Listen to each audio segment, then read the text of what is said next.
Muito bem, voltemos. Fixação firme que garante estabilidade e resistência mecânica, não pode ser uma coisa bamba, né, que está lá quase caindo, né, não parando em pé, tem que ser bem rígido e firme, com estrutura. Né. Não criar pontos de esmagamento ou agarramento, né, não ter perigo lá de esmagar a mão, o dedo, né, ou agarrar a roupa, agarrar a própria mão também, né, enfim. Não possui extremidades ou arestas cortantes, tem que ter acabamento, né? Não pode passar o dedo lá, me machuquei na proteção da máquina.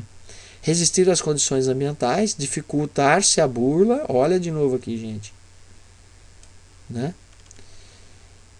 Proporcionar condições de higiene e limpeza, impedir o acesso à zona de perigo e não acarretar em riscos adicionais. Olha, isso é uma coisa básica, né? Uma proteção pode gerar risco adicional, né?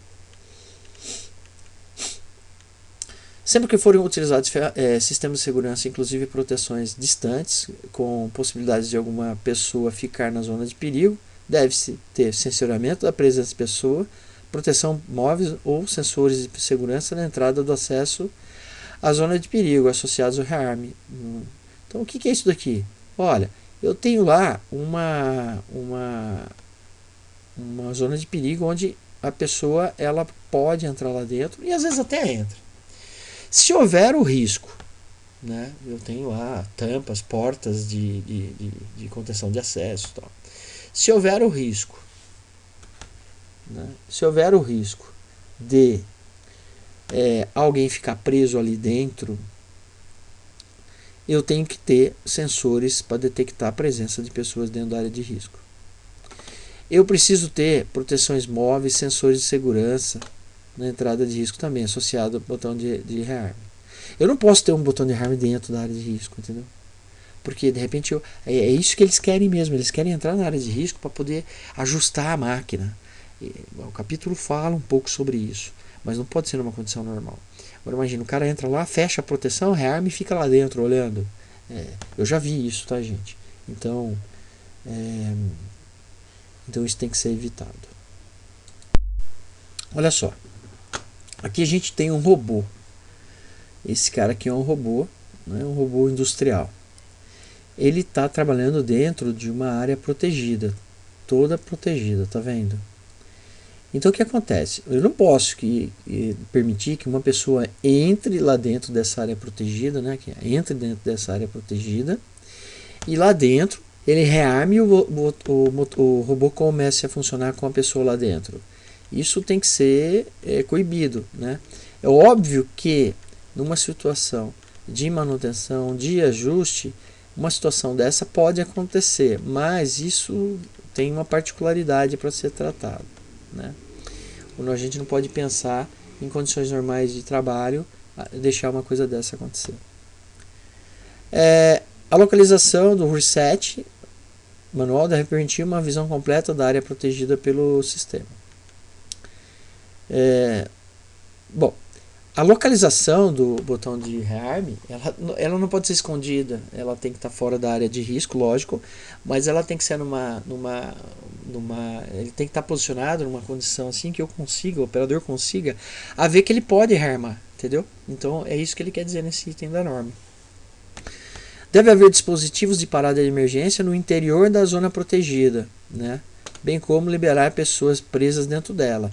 Para aquela condição da pessoa ficar presa dentro da área protegida, né, tem que ter um botão de emergência lá dentro. Né? Então vai que falha o sensor, a pessoa está lá, por algum motivo falhou tal, ele tem que ter como desligar. Então tem que ser pensado na área de emergência, na área de risco, na zona protegida tem que ser pensado em botão de emergência. Deve haver proteção no fundo dos degraus da escada, nos espelhos.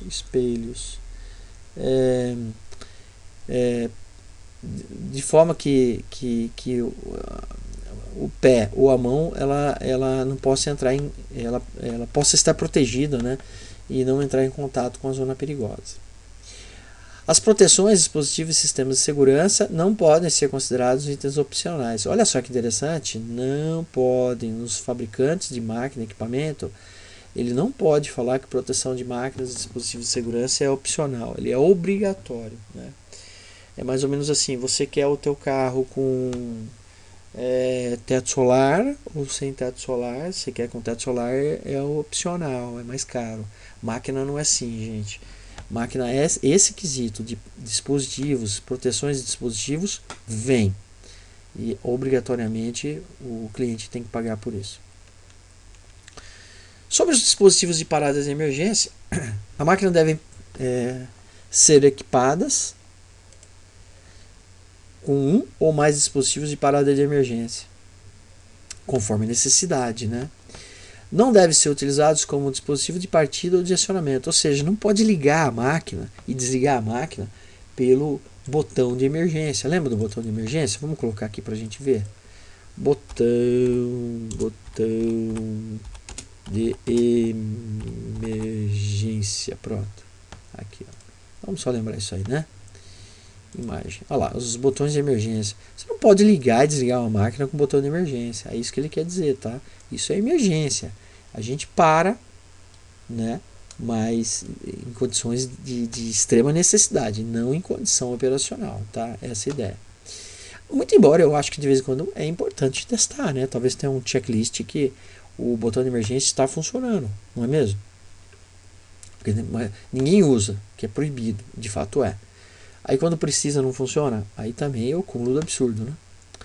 Excetua-se da obrigação as máquinas autopropelidas, ou seja, máquinas que têm motor próprio, né? E as que máquinas onde o dispositivo de emergência não possibilita a redução do risco. Então aí não precisa. Eu não preciso colocar um botão de emergência num carro, não preciso botar num caminhão, não preciso colocar num guindaste, não preciso colocar, não há necessidade. E alguns equipamentos onde o botão de emergência não vai resolver nada, né? Isso aí também não há necessidade. Eu não sei exemplificar isso para vocês. Talvez vocês consigam me dar um exemplo de um equipamento que não precisa colocar a parada de emergência porque não reduz o risco, né? Com certeza tem, só não me vem à mente agora com o que exemplificar. Dispositivos de parada de emergência devem ser posicionados em locais de fácil acesso e visualização, permanentemente desobstruído. Lógico, né, gente? O dispositivo de emergência tem que estar acessível e assim e bem fácil de ser identificado onde que está, né? Mas isso também, uma parte disso a gente resolve lá na capacitação do funcionário, né? Os dispositivos de parada de emergência devem ser usados como medida auxiliar, não podendo ser alternativa única, né, de proteção.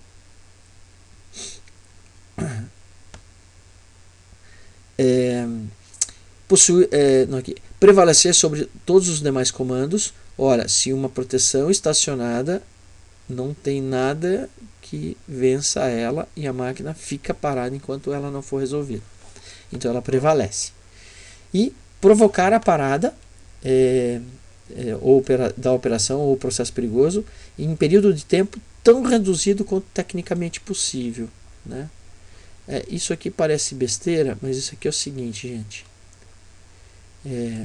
Isso aqui é o seguinte. Às vezes o que acontece? Tem máquinas que a parada dela é devagar, é lenta. Ela não consegue parar totalmente, né? Eu poderia dar um exemplo num metrô, né? Se a gente pegar e parar a emergência do metrô, não que ele não pare disso, não é isso, mas é só para vocês entenderem. A emergência do metrô, se você apertar, pode ser que a quantidade de vítimas que vai ter dentro do metrô seja maior, né, do trem, porque parou repentinamente, aquelas pessoas em pé, né, desatenta, principalmente até porque não enxerga o que está acontecendo. Se ele parar repentinamente, pode ser que a quantidade de vítimas dentro da composição seja maior do que se ele parar mais devagar, né? Triste realidade, mas isso é fato. E alguns equipamentos não tem como parar devagar. Então, assim, não tem como parar rápido, tem que parar devagar. Então, por isso que ele fala tecnicamente possível, né? Então, vai saber. cada equipamento a sua realidade, né? Ter sua função disponível e operacional a qualquer momento, né? Qualquer tempo, né? Então, independente do modo de operação. Eu não quero, eu estou aqui em modo de manutenção, eu estou aqui em modo de ajuste, o botão de emergência, a proteção não funciona? Funciona sim, né? Funciona sim, né? É lógico que acesso à parte de risco, isso pode ser, pode e deve, nessas condições específicas de manutenção e ajuste, serem possibilitadas, mas um botão de emergência ela tem que funcionar, né? Pelo amor de Deus, né? Muito bem. Quando usado acionamento do tipo cabo, aqui, gente, ele faz um tratativo. Eu nem vou ficar falando muito sobre essa questão do cabo, porque ele é muito específico, né? Mas eu vou comentar o seguinte: nós fizemos uma visita na Eaton e deu para ver, não na Eaton, não, na Pirelli, deu para ver lá uma parte onde tem proteção com cabo. Cabo mesmo. É um cabo, eu acho que era um cabo de aço esticado, não muito esticado, mas, né, passando por várias máquinas, por uma linha de produção. E qualquer pessoa que puxar aquele cabo, ele para a máquina, tá? É uma emergência. Então é possível a gente parar acionamento de emergência com cabo, sei lá. Vamos ver se a gente acha alguma coisa aqui. Talvez procurar. Olha, aqui ó, eu tenho uma chave de emergência que dá bem a ideia, tá vendo? Ela tem um dispositivo elétrico que ele tem uma argolinha aqui para fixar um cabo. Se eu puxar um varal, qualquer pessoa que puxar esse varal vai conseguir acionar essa chave. Olha lá, tá vendo? Olha. Então eu posso colocar duas. Ó. Olha, ele tem um botão de emergência. Olha que legal, gente. Eu tenho, vamos pôr aqui, ó. Eu tenho aqui um botão de emergência, tenho um outro botão aqui que deve ser um de Hermes, não sei. Eu tenho um botão de emergência, talvez um botão de Hermes, mas um botão de emergência e esse cara aqui. Se eu bater no botão de emergência, aciona. Se eu puxar isso aqui, ó, que pode ter um cabo de aço aqui acionado, ele também vai acionar, né? Aqui, ó. Aqui é uma ideia, né? Uma correia transportadora, um cabo de aço aqui junto à correia. Se alguém pegar e encostar aqui, ele puxa essa chave e desliga o acionamento, né? Lógico, se for assim instalado. Aqui também, ó, é uma ideia, tá vendo? Eu tenho aqui um sisteminho, um cabo puxado. Qualquer pessoa que, se a gente pensar que isso aqui tem 10, 20 metros de comprimento, né, é bem interessante, né?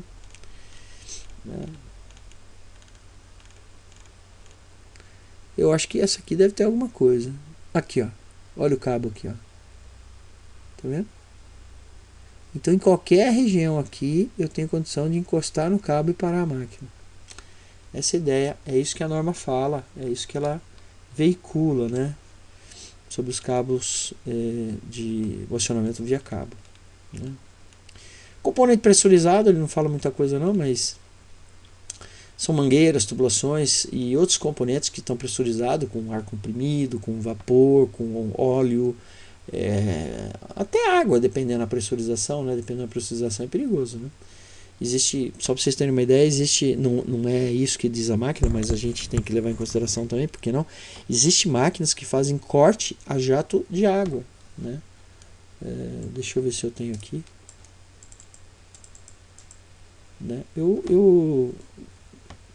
Deixa eu dar um pause aqui.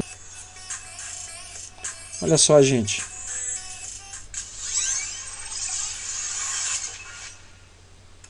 Esta é a máquina de corte de tubos mais rápida do mundo. Seu nome é True Laser Tube 5000 Fiber. Para preparar tubos de vários tipos, ela conta com um laser de estado sólido. Sua característica essa aqui é uma máquina de a corte precisão do corte, a laser. que possibilita produzir produtos de altíssima qualidade. Eles são atraentes em termos de estética. Mas eu quero mostrar a de água.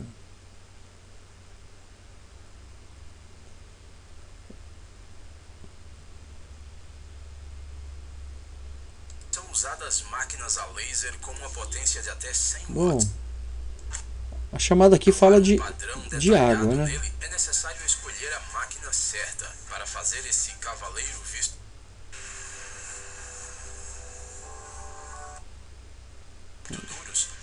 materiais Aqui. abrasivos são misturados na água. Olha lá.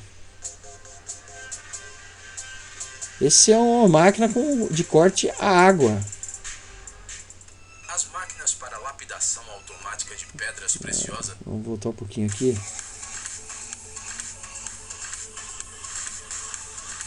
Né?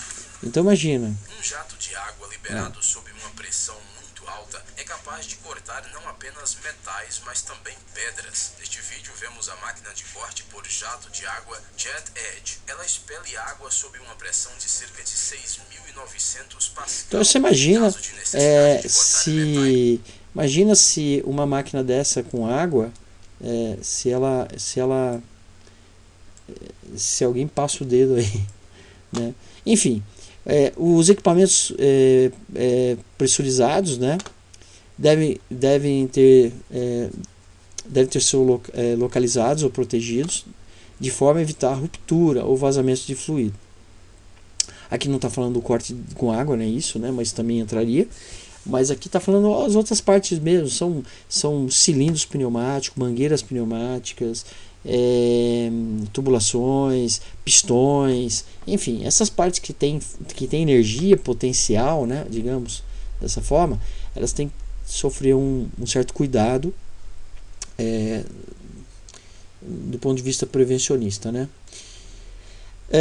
Então, olha só, as mangueiras devem possuir indicação de pressão máxima em trabalho. O sistema, na mangueira que vai ser utilizado, tem que saber qual é a pressão máxima em trabalho dele. Então, nas mangueiras tem que estar inscrito, tem que estar lá legível qual é a pressão máxima de trabalho admissível. Até porque não se pode colocar uma mangueira de menor capacidade do que a pressão efetivamente que vai ser utilizada, né? Os sistemas pressurizados das máquinas devem garantir que a pressão máxima de trabalho admissível dos circuitos não possa ser excedida, ou seja, tem que ter proteções para não exceder a pressão máxima que ele suporta.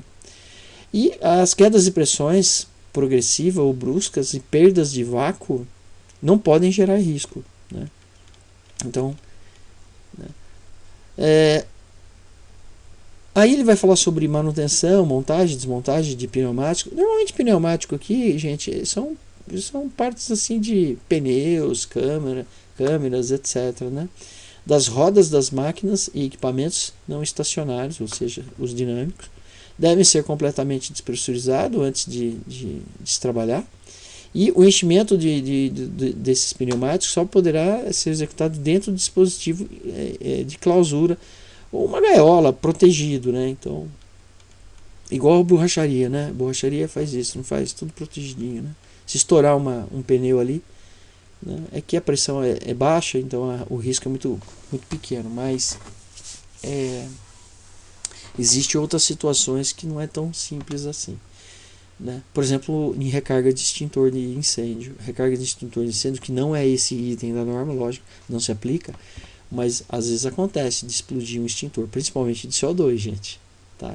Isso aí pode acontecer.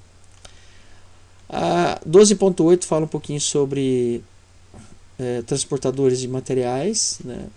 Então, os movimentos perigosos dos transportadores contínuos de materiais devem ser protegidos no ponto de esmagamento, de agarramento e aprisionamento. Os transportadores de correia, tudo bem, transportador, né? Transportador, a gente pode colocar aqui uma esteira transportadora, né? Aqui imagem, aqui já até mostrou. Aqui, ó, isso aqui são esteiras transportadoras. Aí tem um monte de tipo, material, jeito, formato, aplicações, etc, né? Então essas são as esteiras transportadoras. E isso aqui é só uma pequena amostra, tá? O negócio pode ser muito maior do que o que está aqui, absurdamente maior, né? Então, se ele estiver acima de 2,70 m do piso, eles estão dispensados, não há necessidade de fazer proteção. Entende-se que ele está protegido pela altura, tá? Salvo se houver algum tipo de circulação de pessoas ali, né? De repente com uma plataforma, alguma coisa assim, aí é outro papo, né? Tem que ser sempre restringido o acesso, né, a esse tipo de transportadores, né, até pelo risco que ele é. Aqui vai falar ele vai falar também da necessidade de passarela quando ele está alto, né? Então, se as esteiras altas que é necessário fazer manutenção, alguma coisa assim, então é necessário fazer passarela em ambos os lados, né? Ou mesmo se tiver, eventualmente tiver operação. Aqui ele faz uma tratativa sobre largura, né? As larguras de até 762 milímetros, aí pode ter uma passarela só uma, não é 30 polegadas, uma passarela só de um lado, né? Aqui ele fala que fica dispensada a obrigatoriedade de cumprimento dessas proteções dos transportadores contínuo de correia, caso só manutenção ou inspeção seja feito através de plataformas móveis ou elevatórias, né? Os PTAs da vida, né? Vamos ver?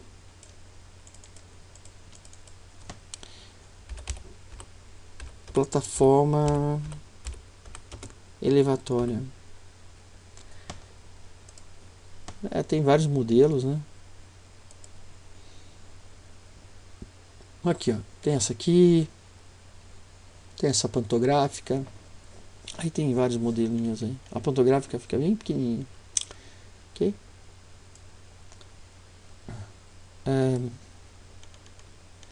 É proibida a permanência e circulação de pessoas sobre partes em movimento, até porque existe o risco de queda de produto, de material sobre as pessoas, né? Então, salvo se houver, se for projetada para essa aplicação, né? Se tem a proteção adequada, né? Então o objetivo é a proteção contra a queda.